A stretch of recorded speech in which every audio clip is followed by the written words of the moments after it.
김민재가 박진섭에게 헤딩 도움을 한 상황을 전혀 이해할 수가 없다. 태국 현지 축구에는 김민재가 마지막에 한 헤딩 도움에 대해 고개를 갸웃하면서 도대체 왜 김민재가 저 공간에서 저렇게 헤딩했는지 알 수 없다는 분위기입니다. 이런 태국 현지 매체들의 분위기에 대해 일부 전문가들은 태국과의 1차전에서 비긴 한국의 정신력이 태국을 압도한 장면이라고 말하며 저 순간 한국 선수들의 움직임은 손흥민의 이타적인 플레이와 매우 닮아있다고 분석해 팬들의 이목이 쏠리고 있습니다. 도대체 김민재의 어떤 플레이가 태국 현지 매체들의 고기를 갸웃하게 하고 있는지 풋볼 잡지가 자세히 알아보겠습니다.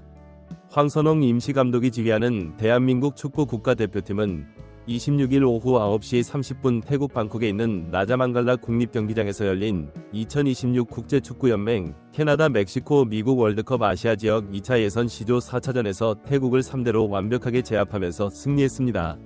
이 경기에 앞서 태국 현지 매체들은 1차전에서 한국을 거칠게 밀어붙이니 한국 선수들이 당황하면서 제대로 플레이를 못했다고 비웃으면서 2차전에서도 한국 선수들에게 무에타이 축구가 어떤 맛인지 보여줘야 한다고 목소리를 높였습니다. 주장을 접한 국내 많은 축구 애호가는 과거 중국의 소림축구 1인자였던 웨이즈하오가 김민재에게 대들다가 어깨 탈골로 2개월 넘게 재활치료를 했는데 태국이 그 쓴맛을 좀 봐야 정신을 차릴 것 같다고 말하며 태국이 킥복싱 축구로 철기 등 걷어차려다 다리가 부러질 것이라고 일침을 가했습니다. 이런 팬들의 지적은 전반 41분경 운동장에서 그대로 재현되어 현장을 찾은 마녀 태국 관중을 충격에 빠뜨렸습니다. 김민재와 태국 공격수가 경합하는 과정에서 김민재와 몸싸움을 견디지 못하고 터치라인 바깥쪽으로 약 5m를 나뒹굴며 광고판에 부딪히는 장면이 연출되자 이 광경을 지켜본 현장의 5만 여관중은 김민재에게 야유를 퍼부었습니다. 하지만 이 장면을 본 많은 국내 축구 애호가들은 태국이 자랑하는 무에타이 축구 어디로 갔냐고 조롱하면서 살짝만 몸으로 부딪혔을 뿐인데 5m를 나뒹구는 태국 공격수의 모습에서 그들이 자랑하는 무에타이 축구는 눈을 씻고 봐도 찾을 수가 없다고 한마디씩 거들었습니다. 김민재는 이날 경기에서 태국 공격수들을 운동장에서 완벽하게 지워버립니다. 김민재는 수비에서의 맹활약뿐 아니라 공격 시에도 엄청난 활약을 펼쳐 현장을 찾은 태국의 만 관중을 정적에 휩싸이게 했는데요. 한국이 2대0으로 앞서가는 후반전 태국의 추격 의지를 완전히 꺾어버리는 세 번째 골을 도움 후반 81분경 코너킥 맞춤 전술 상황에서 김진수가 문전 앞으로 올린 크로스를 김민재가 헤딩으로 떨궈주자 박진섭이 논스톱으로 차넣어 한국이 세 번째 득점하며 태국을 망언자 쉽게 만들어버렸는데요. 이 장면을 본 많은 축구 전문가는 일반적인 시선으로는 김민재의 플레이를 이해하기 어려운 것이 사실이라고 말하며 모든 골 장면은 기점 패스부터 파악해야 한다고 말했습니다. 한국은 코너킥을 얻었고 이것을 김진수가 크로스를 올리지 않고 동료에게 한 박자 빠르게 패스한다고 이렇게 하는 이유는 몇미라도 가깝게 골문 쪽으로 다가가 크로스를 올리기 위함인 대의 몇 미터가 간발의 차이를 만들기 때문에 결코 무시할 수 있는 것은 아니라고 말했습니다. 이들은 이어 이때 골문 앞 상황을 잘 살펴볼 필요가 있는데 한국은 손흥민, 송민규, 김민재 그리고 맨 앞에 박진섭 배치했는데 19번, 21번 태국 선수에게 가려져 있는 이 선수가 김민재 헤더의 결정적 역할을 한다고 말했습니다. 이들은 덧붙여 그는 바로 후반에 조규성을 대체해 들어간 주민규 알고 말하며 주민규는 골문 앞에서 헤더와 동물적인 위치 선정 그리고 특히 동료들에게 기회를 만들어주는 이타적인 플레이와 연계에 대단한 강점이 있는 선수라고 설명하면서 김진수가 크로스를 준비하는 사이 박진섭 앞쪽으로 이동하면서 수비수 하나를 끌어낸다고 말했습니다.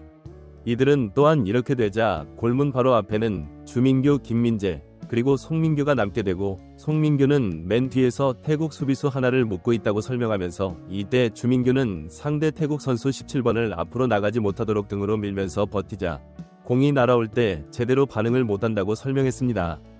이들은 이어서 송민규, 주민규의 포스트 플레이 때문에 태국 선수들은 김민재를 제대로 방어하지 못하고 김민재는 이 순간 완벽한 노마크 맞이하는데 이때 김민재는 그대로 골문으로 슈팅해도 골이 되는 상황이라고 설명하면서 하지만 김민재는 이것을 앞에서 상대 수비수를 끌어내려고 미끼 역할을 한 박진섭의 헤더로 떨쳐주고 이것을 박진섭 원스 예상치 못하게 자신에게 온 공을 그대로 논스톱으로 차넣어 세 번째 골을 기록한다고 말했습니다.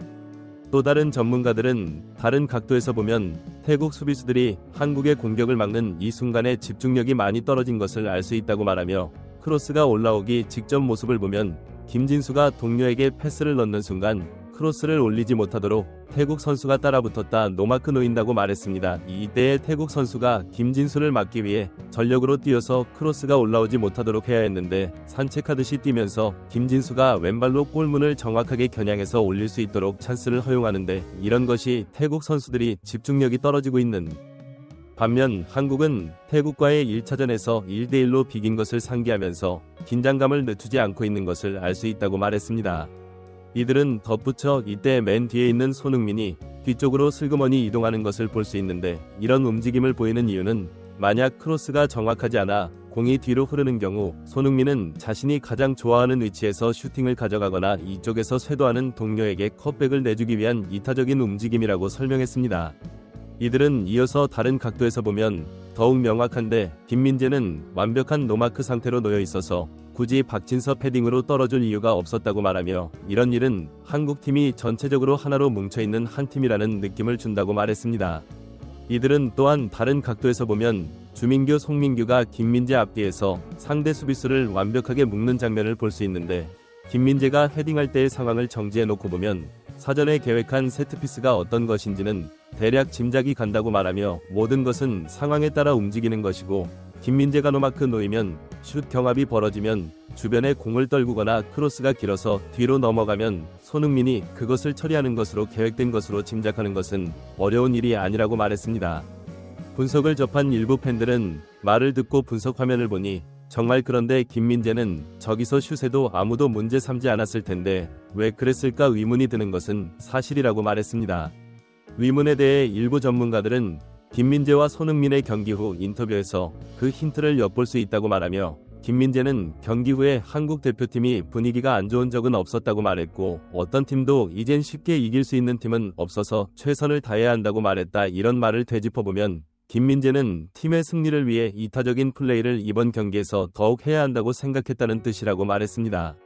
또 다른 전문가들 역시 김민재도 이제 대표팀에서 어린 선수들을 이끌어야 할 입장이라고 말하며 새롭게 대표팀에 합류한 어린 선수들이 천방지축으로 까불다가 국민의 준엄한 경고를 듣고 상황을 인지해야 제대로 인지한 것을 보면서 김민재도 손흥민을 도와 팀을 이끌어야 한다는 책임감을 엿볼 수 있는 인터뷰였다 설명했습니다.